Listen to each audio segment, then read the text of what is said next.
May 1945.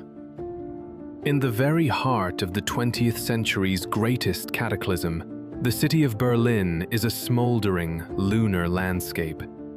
What was once the aspiring capital of the world has been reduced to ruin. The skeletal remains of buildings has the cloying scent of decay, of soot, and of a concrete dust so pervasive it grinds between the teeth and chokes the lungs. Through this labyrinth of debris and unexploded ordnance, Soviet assault teams and Allied intelligence officers move with methodical purpose.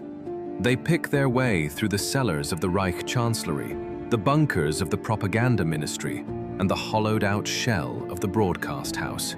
They are hunting for secrets. They expect to find lists of agents, the last gold reserves of the Reichsbank, blueprints for jet aircraft, or the final desperate traces of a nuclear program. They are prepared for anything, from caches of chemical weapons to the occult relics of the SS. But in one semi-demolished hall, amid shattered brick and splinters of stained glass, they find something that does not belong. Something that has no place in the world of 1945. It is a strange, massive wooden cabinet of polished walnut, resembling a fine piece of furniture. Set into its center is a small glass screen, clouded with the grime of the city's death throes. It is too large to be a radio receiver. It is certainly not a radar. It is a device that, by all logic of historical development, should not have existed in mass production. When military engineers pry open the lacquered case, they experience a profound technological shock. Within the intricate tangle of vacuum tubes and wiring, they identify it: a television. A complete, series-produced television receiver, the model FE1. Yet the most staggering discovery was yet to come. Deep within the archives, in hermetically sealed lead containers, they found surviving reels of film. When threaded onto a captured projector, the flickering light did not reveal the expected newsreels of Stalingrad's brutal combat, nor the familiar sight of screaming generals and marching fanatics. Instead, the officers stared in disbelief at smiling housewives with immaculate hairstyles, cheerfully discussing recipes for cake. They watched morning gymnastics lessons performed on sun-drenched lawns. They saw light-hearted comedy sketches and vaudeville shows with dancing girls. While a continent burned, while the machinery of genocide ran at full capacity, the airwaves of the Third Reich broadcast an absolute, sterile, and terrifying idyll. It was an absurdity so profound, it made the blood run cold. Adolf Hitler, the architect of unspeakable horror, had created the world's first regular, state-run television service, years ahead of Britain or the United States.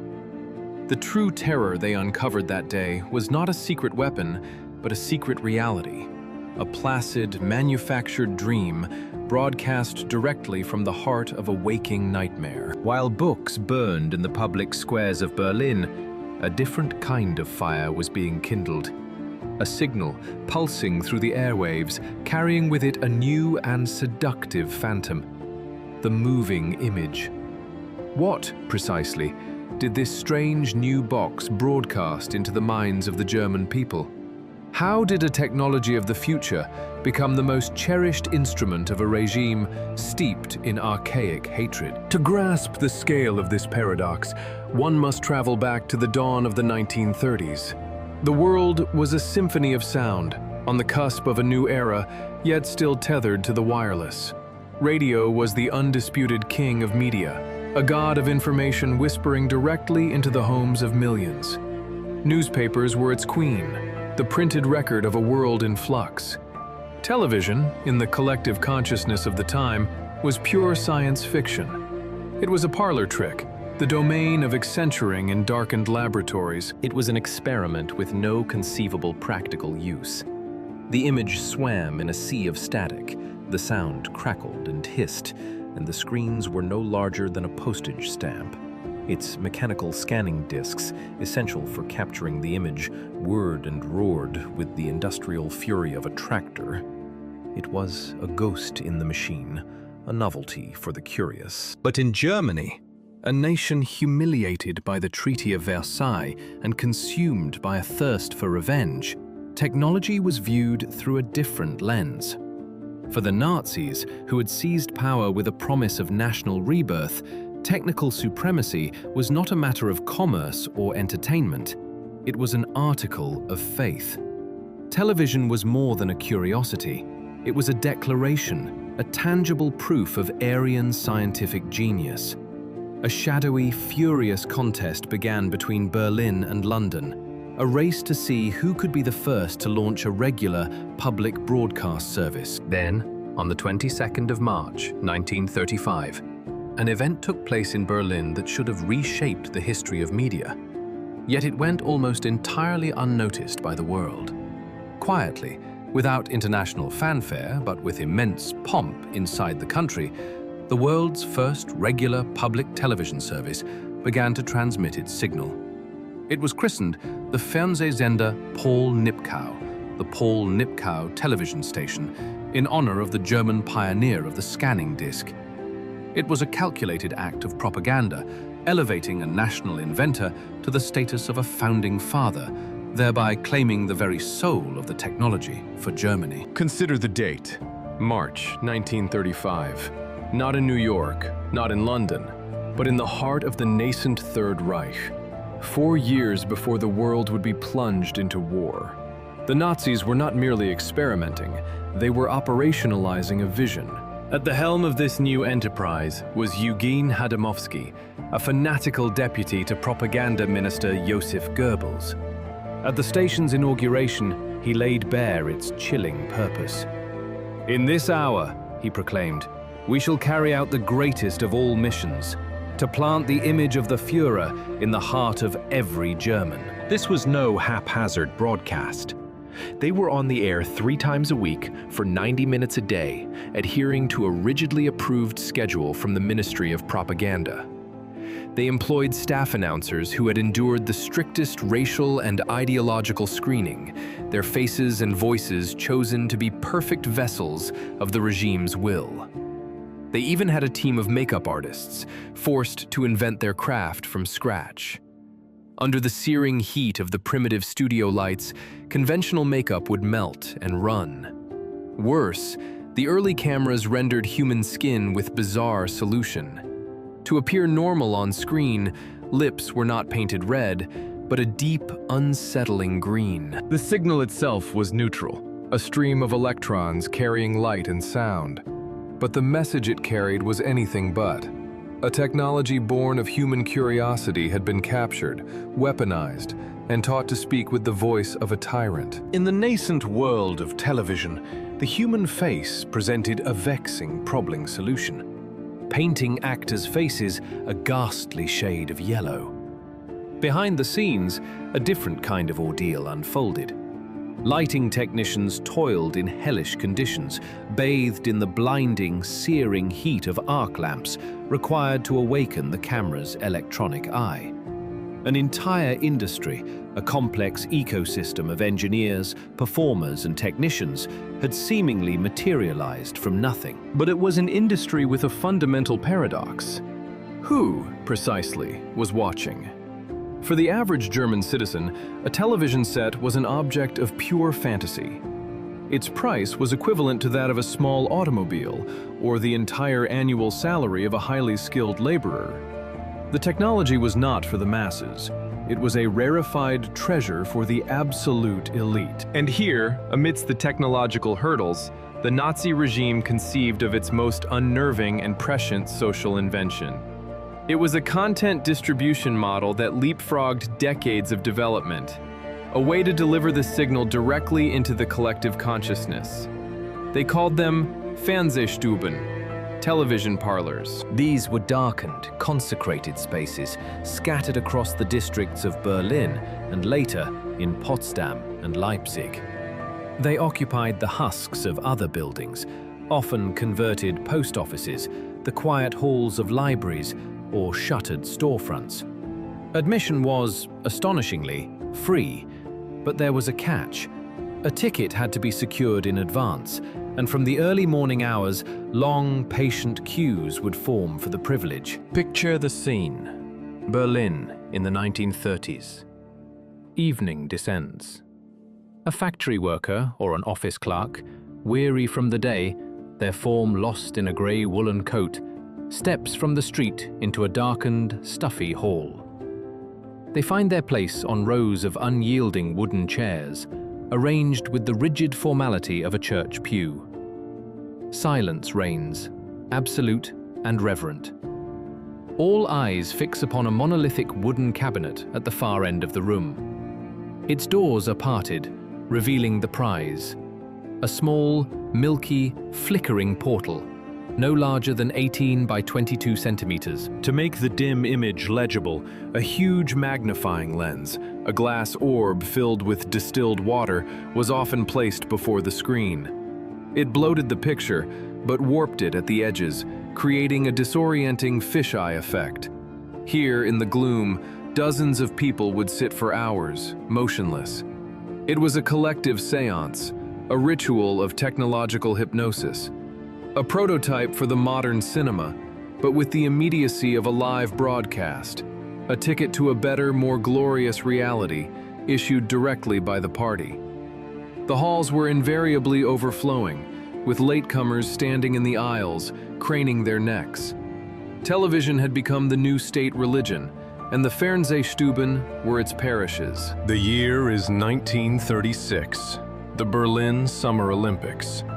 This was to be the regime's magnum opus, the moment Hitler would showcase to the world a new Germany, powerful, modern, and resurrected from its knees. And television was to be the principal weapon in this arsenal of perception. Engineers from the Reich's premier companies, Telefunken, Fernseh AG, Löwe, achieved a technological miracle that no other nation could yet match. They created the Fernsehkanonen, the television cannons. These were not mere cameras. They were gargantuan electronic beasts, resembling futuristic artillery pieces or observatory telescopes. Reaching lengths of 2.5 meters and weighing hundreds of kilograms, they were mounted on specialized carriages. Within their metallic bodies were the very latest iconoscope tubes, ravenous for monstrous voltages and requiring constant, elaborate cooling systems to prevent meltdown. The men who operated these machines were the new technical elite. With their focused intensity and precise movement, the art bomber, aiming not a weapon of war, but a lens that could shape reality itself. The television parlors were more than just a novelty. They were laboratories for a new kind of social cohesion, a public beta test for the mass media age. In those silent, darkened rooms, an unspoken contract was forged. The state would provide the spectacle, a window into a better, stronger reality. The citizen, in return, had only to watch, to believe. They worked in the suffocating heat of a Berlin summer. Shadowy figures, cloaked beneath heavy black shrouds, they hunched over their machines, these priests of a new technology. Their world was a dim, inverted image on a ground glass screen, a flickering phantom they wrestled into focus as the athletes thundered past. And from their dark cocoons, they sent that image out into the world, live. Consider the audacity. A high-definition live broadcast of a global sporting event in 1936. There was no tape, no delay, no possibility of a second take. There was only the raw, unforgiving present, captured and transmitted in an instant. A special coaxial cable, thick as a grown man's arm, snaked its way from the Olympic Stadium, buried deep beneath the earth, a subterranean artery pulsing with electronic life. It ran for miles to a powerful transmitter in Witzleben, the signal then exploding across the city. It poured into 28 crowded television parlors across Berlin and Potsdam. Here, in these hushed, dimly lit rooms, the public gathered for a glimpse of the future. The queues were immense, stretching for hours, snaking around entire city blocks. Over the course of the Olympiad, between 160,000 and 200,000 souls witnessed the spectacle. For the first time in human history, a mass television audience was born. The image quality was, for its time, miraculous. Viewers could clearly distinguish the numbers on the athletes' jerseys, the strain on their faces, the dust kicked up by their feet. But what did they truly see?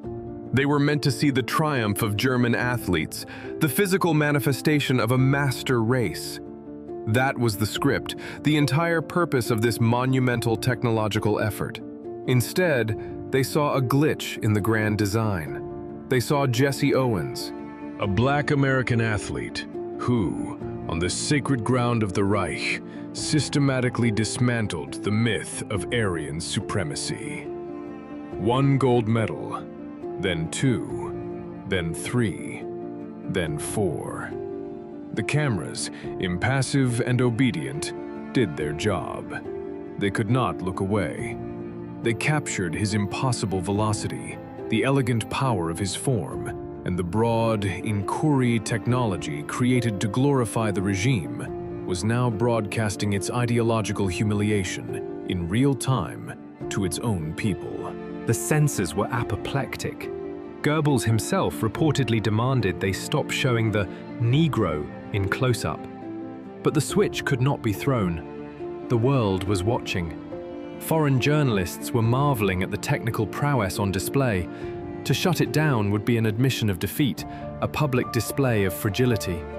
The machine worked too well. It was in that moment that the propagandists understood television's most dangerous quality, its allegiance to reality. Radio could be jammed, its message distorted by static. A newspaper could be rewritten, an inconvenient truth excised before the ink was dry. A photograph could be retouched, its subjects perfected or erased. But the live image possessed the unassailable power of a document. It was a witness that could not be easily silenced or suborned. And so, they decided to change their strategy. If reality could not be controlled, then reality itself would be banished from the screen. It would be replaced by a safe, sweet, carefully engineered surrogate. This leads to the most chilling and psychologically complex chapter of the story. What did Nazi television broadcast after the Olympics ended? After the world's flags were taken down and the nation began its final feverish preparations for a great and terrible war. As the world slid inexorably into darkness, one might assume the airwaves would be saturated with the iconography of power. Endless, hysterical speeches from the Führer, martial music, seas of swastikas, and relentless calls for the destruction of the Reich's enemies. The surviving archives and broadcast schedules tell a profoundly different and far more disturbing story. The screen was filled with light, frivolous, utterly carefree entertainment. It was a colossal, state-sponsored industry of distraction and anesthesia. The announcers were young, beautiful women of Nordic appearance, their smiles impeccable, their hair in elaborate, fashionable styles. They presented a world devoid of tension, a nation at ease, a future bright with promise. As the storm gathered, the television offered a tranquil garden. As the foundations of civilization began to crack, it showed comedies and cooking shows. It was a weapon not of agitation, but of sedation, designed to lull a populace into a state of blissful ignorance, to sever the connection between the comfortable image on the screen and the terrifying reality just outside the window. The most potent propaganda was not the lie screamed through a loudspeaker, but the soothing whisper that assured you there was nothing to see, nothing to fear, nothing to do but watch and be entertained. They greeted the viewers as if the world were not tearing itself apart at the seams, as if, just beyond the window, an eternal summer of prosperity bloomed. One of the broadcast's brightest stars, Ursula Puck-Beutel, became the smiling face of this grand deception. Beaming into the camera, her voice was a steady comfort. Good evening, dear comrades of the people. Tonight, we will learn to prepare an economical yet exquisite soup. from leftover vegetables. Culinary programs, broadcast into a nation where food ration cards were steadily becoming a reality. A country where citizens were beginning to count every slice of bread, every gram of butter, was now being instructed on the finer points of table presentation and the art of carving decorations from a common turnip. It was a cynicism of the highest order. How to repurpose the remnants of yesterday's dinner for a festive meal. How to adorn the home with wildflowers to cultivate an atmosphere of warmth. This advice for the homemaker was interspersed with light classical music and cheerful folk songs. Then came the variety shows. The airwaves filled with the frantic rhythms of tap dancers, the impossible grace of jugglers, and the smooth baritones of singers in crisp tuxedos. Trained dogs performed tricks, acrobats defied gravity. Humorous sketches lampooned the mundane tribulations of life.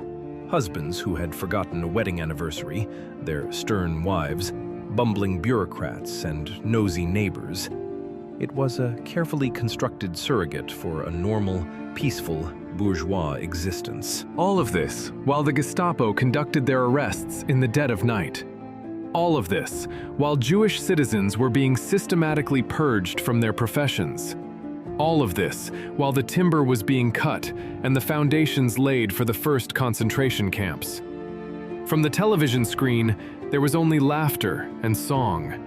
This stark schism between the gathering horror of reality and the polished gloss of the screen induced a kind of mass schizophrenia. People did not gather in the public television parlors for information.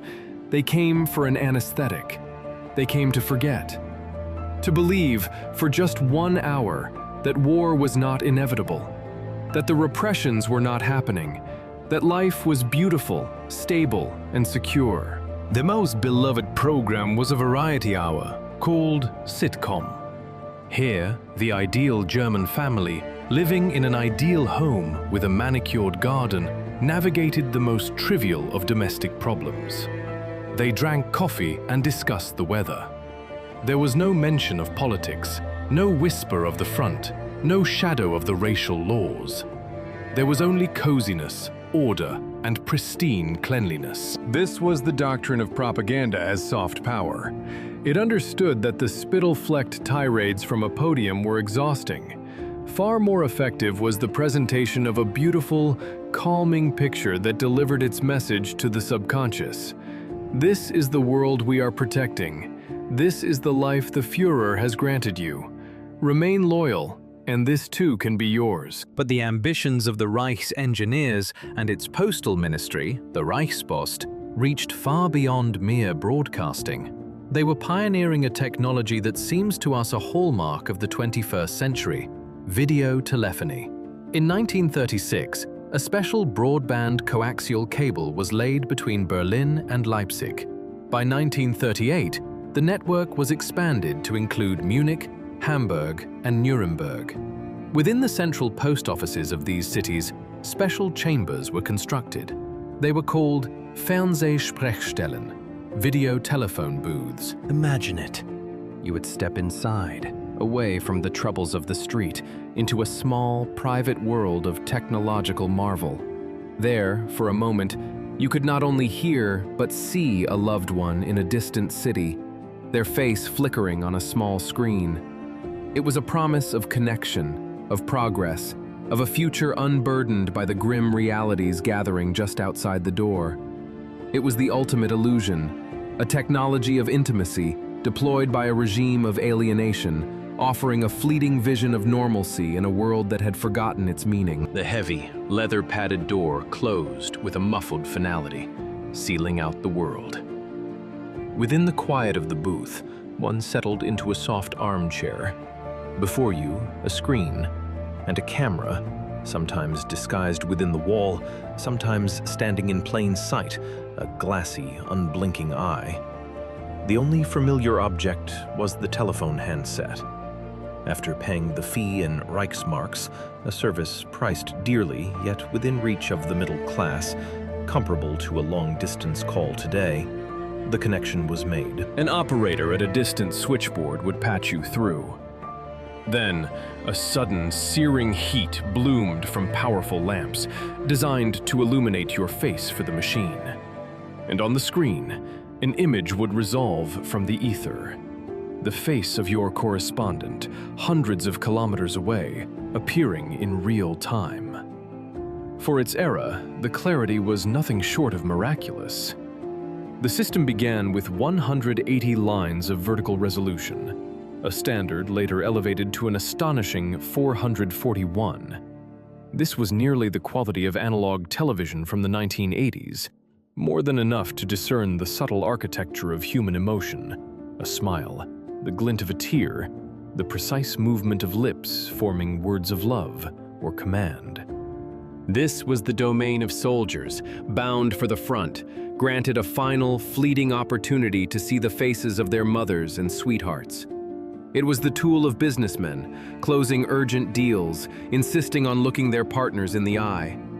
And it was the instrument of party officials and industrial magnates, coordinating their vast and intricate operations. This was the Zoom of the 1930s, a technology that had leaped a half-century ahead of its time. The ambition of the Third Reich was to weave this network of light and wire across the entire nation, linking every major city by cable. The plan was to install a video phone, a Fernsehtelefon, in every state institution and eventually in the homes of the nation's elite. The official justification was one of convenience, of connection, of undeniable technical progress. But historians, engineers, and intelligence experts now see the shadow of a far more sinister purpose. They see the architecture of total control. When every home or every street corner is equipped with a camera and a screen connected to a state-owned cable network, you have created the perfect, seamless instrument of surveillance, a two-way conduit of information. The telescreen that George Orwell would later imagine in his novel 1984 was not merely a flight of dystopian fiction. In the mid-1930s, it was a technically feasible and partially realized project in Nazi Germany. A camera that watches you as you speak. They never achieved mass implementation. The insatiable appetite of the war devoured the nation's resources. The precious copper and delicate electronics were diverted from video phones to the vital organs of the war machine. Radar systems for night fighters hunting Allied bombers, guidance arrays for the V-2 Vengeance weapon, and secure communication lines for the U-boat wolf packs prowling the Atlantic. But the blueprints, the working prototypes, and the operational lines between cities remain a haunting monument to a technological dystopia that was never fully born. In the summer of 1939, on the very eve of the invasion of Poland, the Great German Radio Exhibition in Berlin unveiled another piece of this puzzle. It was a project intended to complete the media revolution and finalize the party's grip on the mind of every German. It was called the Volksfernseher E1, the People's Television Model E1. It was a compact, stylish cabinet of polished wood, housing a square screen with gently rounded corners. It was designed to be simple, reliable, and cheap to manufacture. The plan was breathtaking in its ambition, to produce millions of these devices, placing one in every German apartment, replacing the old radio receivers. The price was to be kept low, affordable even for the common worker. It was the broadcast half of the equation, a fire hose of state-controlled imagery and ideology piped directly into the living room. The video phone network would have been the state's eyes and ears, the people's television, its mouth. Together, they represented the dream of a closed technological loop, a society where the government could not only speak to everyone at once, but could, in theory, watch anyone it chose. The war halted the production lines. The copper was melted down, the vacuum tubes repurposed. But the blueprint for a perfect technological tyranny had been written. A chilling testament to the idea that the most seductive tools of connection can be forged into the most effective chains of control. 650 Reichsmarks, payable in installments. It was the final piece of an insidious trilogy of public control, a strategy honed with the Volksempfänger, the people's radio, and the Volkswagen, the people's car. In the Chancellery of the Reich, Adolf Hitler and his Minister of Propaganda, Joseph Goebbels, possessed a chillingly modern understanding of mass psychology. They knew that if a television could be placed in every home, on every kitchen counter, the power of the party would become absolute, eternal. Radio offered only sound, a disembodied voice that could, with effort, be ignored. But television delivered the image, and the image, they knew, bypasses reason. It is 100 times more potent than the word. Through the flickering screen of this people's television, they planned to broadcast far more than mere entertainment. They envisioned the televised spectacle of show trials for enemies of the state. They would pipe the triumphant parades of the Wehrmacht directly in earlance to make the Führer's will and the Reich's brutal triumphs an integral part of the household interior. A new member of every German family, speaking and showing 24 hours a day. The factory for the Einheitsfernsehempfänger E1, the standardized television receiver, was poised for mass production. 10,000 units from the first batch already sat in wooden crates, warehoused and waiting, ready for shipment to stores in time for Christmas of 1939. The promotional posters were printed, heralding a new era of sight and sound. But on the 1st of September, 1939, history veered onto a different track. The Second World War began. In an instant, all civilian electronics production was nationalized, its purpose reforged in the crucible of war. The cathode ray tubes, intended for family parlors, were diverted to become the glowing eyes of radar systems and the targeting displays in bomb sites. The people's television never reached the people. It remains a prototype, a rare artifact in museums of technology, a haunting symbol of how perilously close the world came to a totalitarian screen in every home. Yet the story of this nascent technology did not end to dismantle the transmitter atop the Eiffel Tower. Instead, they repurposed it. From the heart of the captured city, a new station was born. Fernsehsender Paris. At its helm was Kurt Hinzmann, a brilliant engineer and a fanatic for his craft. It was a unique and surreal experiment. Broadcasting in both German and French, its target audience was not the Parisian populace, but the wounded German soldiers recovering in the city's hospitals. For them, television sets were installed in the wards, and what they saw was not the grim face of war, but a curated fantasy. They were shown cabaret acts, dancers, singers, and light entertainment. Hinzmann lured French artists to the studio, paying them with food and money in a city starved for both. It was a calculated attempt to project an illusion of normalcy, to broadcast the fiction that Paris was still Paris, a city of light and joy. Now, with German television, The station operated until the very eve of the city's liberation. Before retreating, the German command issued a direct order: destroy the transmitter on the Eiffel Tower. But in a final, quiet act of rebellion, perhaps born of a professional's love for his creation, the order was sabotaged. Only a portion of the equipment was destroyed. Because of this defiance, French television was able to recover after the war with astonishing speed, building upon the technical foundation the Germans had left behind. The apparatus of the oppressor became the instrument of a nation's recovery. The war, for its architects, was not going according to plan. The Blitzkrieg had failed. Allied bombers turned German cities to rubble and ash, shattering transmitters and severing communication lines. The grand vision of a ubiquitous electronic eye, broadcasting the permanence of a 1,000-year Reich, was ultimately consumed by the very chaos it had unleashed. The technology, it turned out, was agnostic. It would outlive its creators, indifferent to the ideologies that sought to master it, waiting for the next signal, the next image, the next master to command its gaze. It is a paradox, a detail almost inexplicable by the cold calculus of war. In the heart of a dying empire, as the world burned around it, a strange, ethereal signal persisted. German television broadcasting from the center of Berlin continued almost to the final desperate days of the Second World War. Through 1943 and 1944, as the city was turning to ash beneath the firestorms of 1,000 Allied bombers, as the Eastern Front was cracking and collapsing under unimaginable pressure, the signal still pulsed outwards. The grand studios, once symbols of a new media age, were now skeletal ruins. So the broadcasts moved, burrowing deep into the earth, retreating into fortified cellars and concrete bunkers, a ghost in the machine of a crumbling state. But the content, the very soul of the broadcast, had undergone a grotesque transformation. The cheerful cooking shows for housewives, the light entertainment for a confident populace, these were relics of a forgotten era.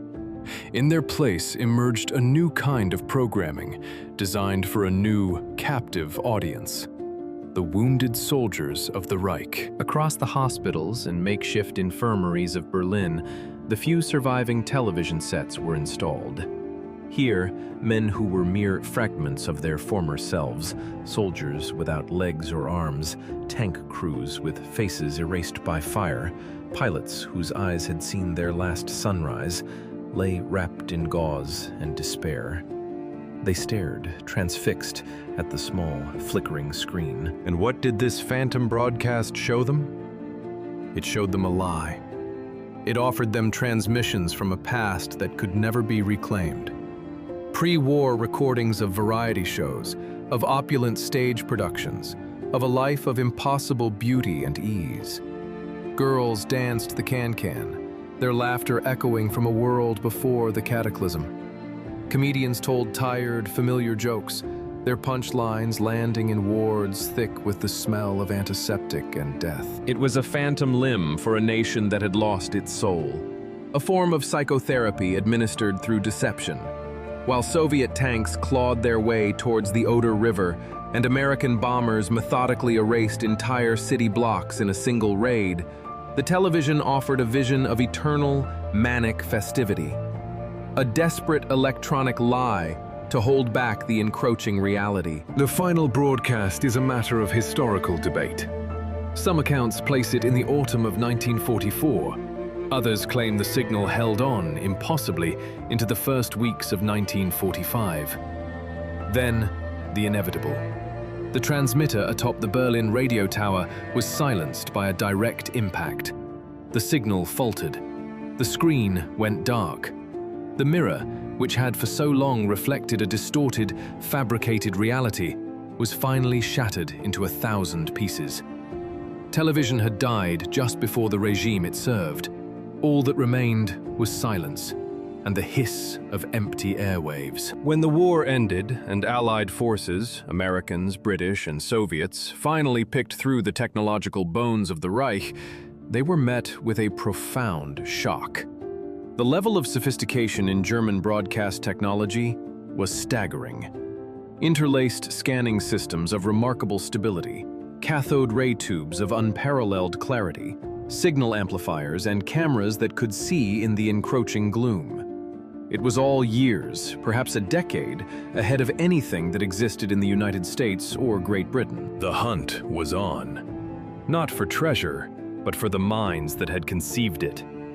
Operation Paperclip and its shadowy Soviet counterparts began a frantic race to claim the engineers.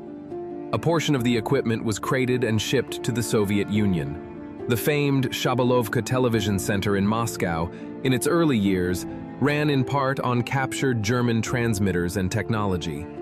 The first mass-produced Soviet television, the KVN-49, owed a direct lineage to German designs. Other engineers traveled west to America, continued their careers. One figure stands as a stark emblem of this technological reincarnation: Walter Bruch.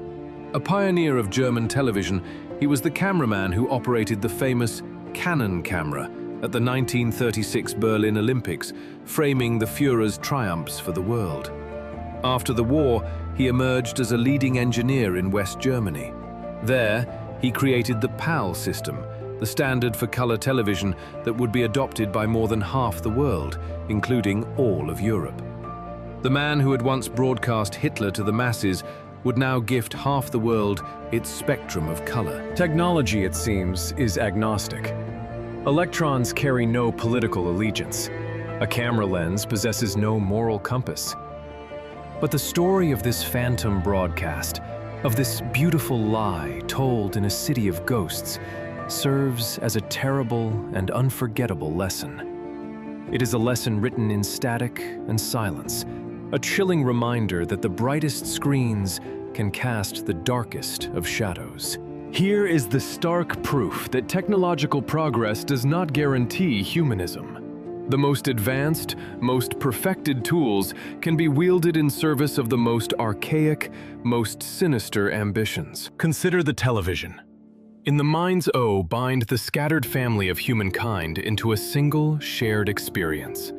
Instead, that luminous window on the world became a tool for indoctrination, an engine of division. The video link, conceived to bring distant loved ones face to face, held within it the perfect architecture for surveillance.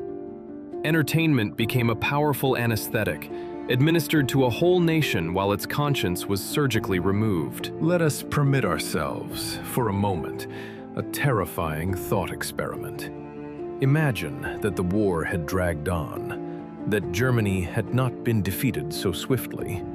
What future would have been born if the Volksfernseher, the People's Television Project, had been fully realized? The year is 1948. In every German apartment, in every room, sits a polished wooden casket with a clouded cathode ray eye. The morning ritual of the good citizen begins not with a prayer, nor with coffee, but with the flick of a switch at a designated signal. From the screen, the face of the Führer, or a local Gauleiter, stares out, issuing the day's commandments. But this is no mere broadcast. An unseen lens, embedded within the device, monitors the viewer. It registers if the citizen is watching attentively, if his gaze wanders. It analyzes his reaction to the news. A misplaced laugh becomes an act of treason. To mute the sound is to confess dissent. It would have been a world of total transparency for the powerful and absolute blindness for the populace. The English writer George Orwell would later give this nightmare a name in his cautionary novel 1984, penned in that very year of 1948. But the chilling truth is that the hardware for his fiction, the telescreen that both watches and broadcasts, was not a distant fantasy. It was being perfected in the laboratories of Berlin as early as 1939. We were separated from that future by a mere handful of years, by the shifting fortunes of war. The German television of the 1930s was a blueprint, a rough draft of the world we now inhabit. Screens that flicker in every room, in every pocket, the promise of connection through a lens, a ceaseless torrent of entertainment, a digital narcotic potent enough to numb the senses, to distract from the quiet amputation of meaning. But here lies the most profound difference. What was once envisioned as a state-mandated apparatus of control, we now choose. We purchase it willingly.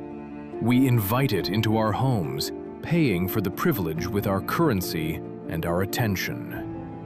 The physical relics of that era are dust. The wooden boxes with their dim, ghostly screens have rotted in landfills or stand silent behind museum glass. The fragile films have crumbled or lie sealed in special archives. But the signal, the ghost of that original transmission, still echoes through the ether of our civilization. You can hear it. Every time you turn on the television and witness the cacophony of a talk show where voices shout but no one listens. A spectacle designed to eclipse the quiet urgencies of your own life. Every time you see the flawlessly retouched, synthetic faces of newscasters speaking of stability and success, or the world outside their studio frays at the edges. Every time you use a video call, and for a fleeting moment, you wonder who else might be in the room, where this stream of data flows, and where it will be stored forever. In those moments, you are hearing a faint echo from a broadcast tower that has long since fallen. An echo from the Fernsehsender Paul Nipkow. It is a constant, quiet reminder that the screen that illuminates can also observe, and the voice that entertains can also command. The choice of which signal to obey remains, for now, our own. In the hushed, darkened rooms of 1930s Berlin, weary citizens sat in silence, their faces illuminated by the flickering cathode glow of a glowing square. It was a calculated escape, a technological veil drawn over a terrifying reality. Beyond those walls, neighbors vanished into the night, and the machinery of horror was grinding into motion. Technology has always offered this seductive bargain. Distraction in exchange for awareness. The nascent power of television was not wielded to enlighten a nation, but to blind it with the spectacle of its own supposed greatness. This grotesque theater of cooking shows and choreographed dances broadcast against the unseen backdrop of concentration camps and cities soon to burn remains the most cynical jest in the history of mass media. Today, a device thousands of times more potent than those colossal television emitters of the Olympic Games rests in our palms. We possess instant access to the world's entire repository of knowledge. But has this power liberated us from manipulation? Or have we merely traded those quiet Berlin parlors for a vast, global digital coliseum where the show runs for 24 hours a day with no intermission for reflection? The history of our tools is a history of our vulnerabilities, a long shadow of intended consequences we have only just begun to measure.